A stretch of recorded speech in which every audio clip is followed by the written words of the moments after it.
Fala galerinha do Dominantes Online, tudo bem com vocês?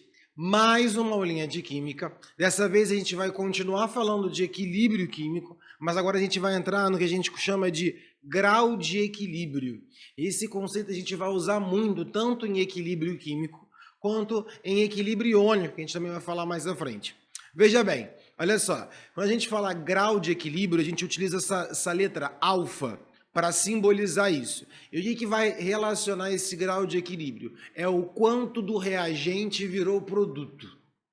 Né? Pela definição, é o coeficiente entre a quantidade de reagente que realmente reagiu, tá? Até o equilíbrio da quantidade inicial até o mol total, né? Então a gente representa assim. Então é sempre a quantidade de reagente. Geralmente o grau de equilíbrio é muito comum com reações de decomposições, por exemplo, onde você tem um reagente, tá? Outras também, você vai ver que grau de equilíbrio aparece em diversos casos. Tá? Então, para não ter problema, o que a gente faz? A gente já joga uma questão aqui para a gente facilitar. Primeira coisa, olha só. Em um recipiente indeformável, ou seja, onde não varia o volume, que tem 10 de litros, são colocados 46 gramas de N2O4. E aí eu já te dou a massa molar do N2O4 para facilitar a sua vida. O sistema é aquecido até 27 graus Celsius, ocorrendo a reação. Então, em 27 graus ocorreu uma reação que aparece a seta dupla, que a gente aprendeu que é equilíbrio químico. Sabendo que, a essa temperatura, o grau de dissociação, esse grau de dissociação é porque é uma reação, né, nesse caso, a dissociação desse gás, formação de 2, é de 20%. Então, a pergunta é, calcule a constante.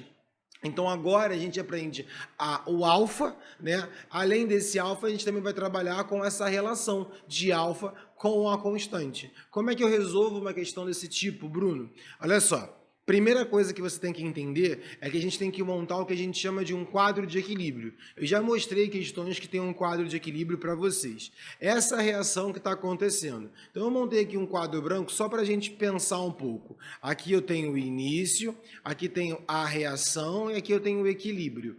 Eu tenho no início, né, o N2O4.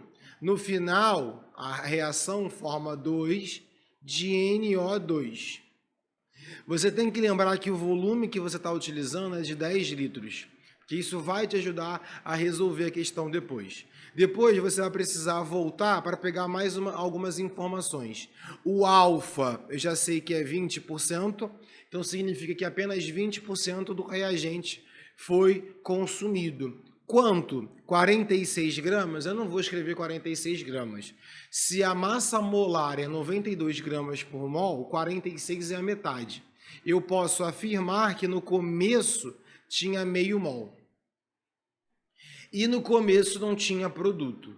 A reação aconteceu no sentido direto e depois começou no sentido inverso, até que se chegue ao equilíbrio. Eu sei que foi consumido 20%. Eu vou dizer que foi consumido X e foi formado 2X. Sabendo que X equivale à porcentagem de 20% do valor inicial, né? Por quê? Porque alfa é o quanto realmente reagiu. O alfa não é o X, o alfa geralmente é expresso numa porcentagem, 20% da quantidade inicial. Se é 20% de 0,5, quanto dá 20%? 20% de 0,5. Né? Isso vai ser 20 vezes 0,5 dá 10. 10 sobre 100. 10 sobre 100 dá 0,1. Então aqui ó, eu já sei que esse cara é 0,1 mol por litro. Isso significa, vamos lá galera, vocês já estão pegando essa parte, que o que sobrou foi 0,4 mols. E além do que, se você sabe o quanto reagiu, você sabe o quanto formou. A proporção existe estequiometricamente, se consome 0,1 mol, se formam 0,2 mols. Então 0,2 mols. Ah, Bruno, então é para isso que existe o alfa? É. O alfa vai ser dado para você conseguir relacionar as substâncias aqui. E aí você consegue determinar quais são as concentrações no equilíbrio. Lembrando que as concentrações é 10 vezes menor esses valores, porque você tem um volume de 10 litros e concentração é número de mols sobre volume. A pergunta é as concentrações no equilíbrio? Não. A pergunta dada é, na verdade, a constante. Como é que a gente expressa a constante de equilíbrio para essa reação? Concentração do produto, que no caso é o Na2, elevado ao quadrado, sobre a concentração de N2O4, tá? E aí você aplica os valores que você já encontrou. Lembrando que é dividido por 10, então a concentração desse cara é de 0,02 ao quadrado sobre 0,04.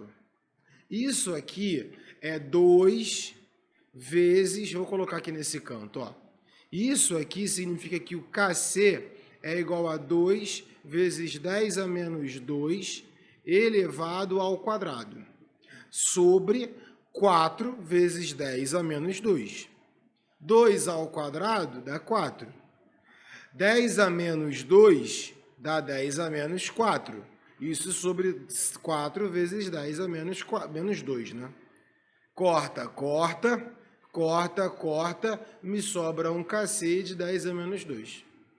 Ou seja, tendo a quantidade no início e tendo, né, a molaridade no início e tendo o alfa, eu consigo determinar os valores no equilíbrio e quanto calcula-se quanto é a constante. Tá? Então, grau de equilíbrio e constante de equilíbrio não é a mesma coisa, tá? Mas estão relacionados. A partir de um, você consegue encontrar o outro. São formas e números diferentes para se expressar dentro de uma reação em equilíbrio químico. Tranquilo? E aí você acha que acabou? Não. Por quê? A gente precisa entender um pouco mais sobre esse alfa.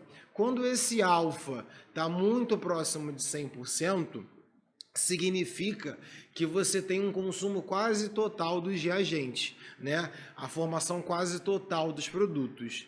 E quando o alfa é próximo a zero, significa que esse material não tem a tendência a virar aquele produto. Como eu falei, o alfa pode ser diferente dependendo da reação. Essa reação que você está reparando é a decomposição da água. Para ser mais específico, é a decomposição da água por calor, né? Uma alta energia, a água se decompõe em gás hidrogênio e gás oxigênio.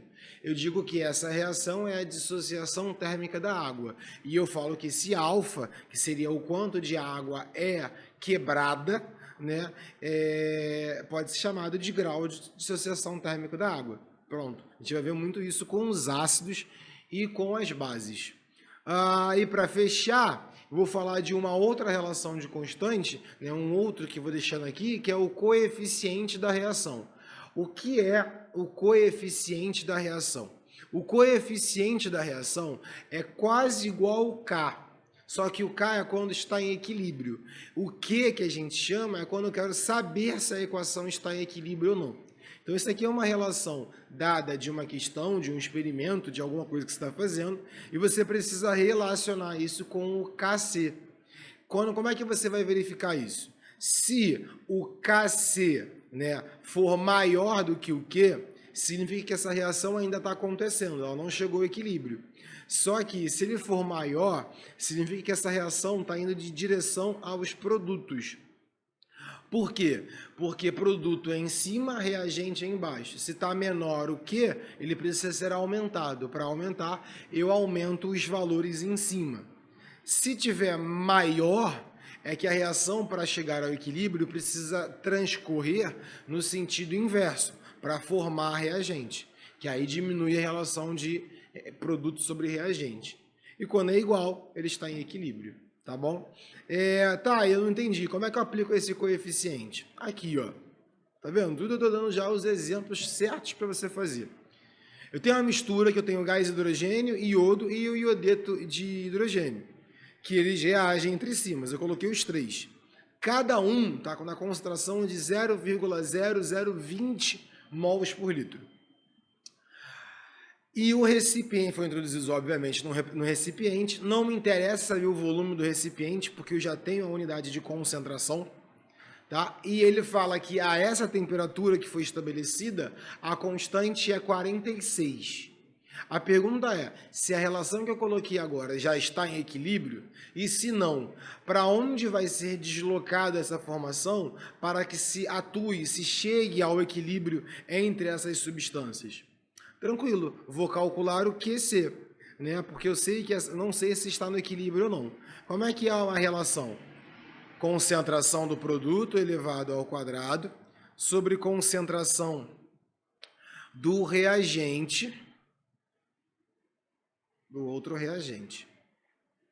Algo interessante acontece aqui é porque todos eles são os mesmos valores. Então aqui, por exemplo, dá 1, 2, 3. Isso é 2 vezes 10 a menos 3 ao quadrado. Aqui é 2 vezes 10 a menos 3. Aqui também é 2 vezes 10 a menos 3. Não sei se você percebeu, como todo mundo é igual, eu posso dizer que o QC, o coeficiente de concentração, é igual a 1. Isso é um número alto, baixo? Depende para quê. É baixo em comparação ao KC. Se o QC está baixo em comparação ao QC, a constante de equilíbrio, ele precisa ser aumentado. Para aumentar, para atingir, eu preciso aumentar a concentração de produtos. Então, na verdade, o que eu vou ter que fazer com essa equação é deslocar todo esse gás hidrogênio, gás iodo, para formar mais produto. Sendo assim, eu atinjo o equilíbrio da reação. Tá? E isso é importante. Quando já fala que está em equilíbrio, ok, você vai calcular a constante. Quando você não sabe, é o que, porque você usa para comparar com a constante de equilíbrio. Ok? Tranquilo? Então a gente fecha por aqui esses assuntos teóricos. Aguardo que ainda tem mais uma aula de equilíbrio químico, tá? E aguardo vocês numa próxima aula, tá? Fui! Até a próxima!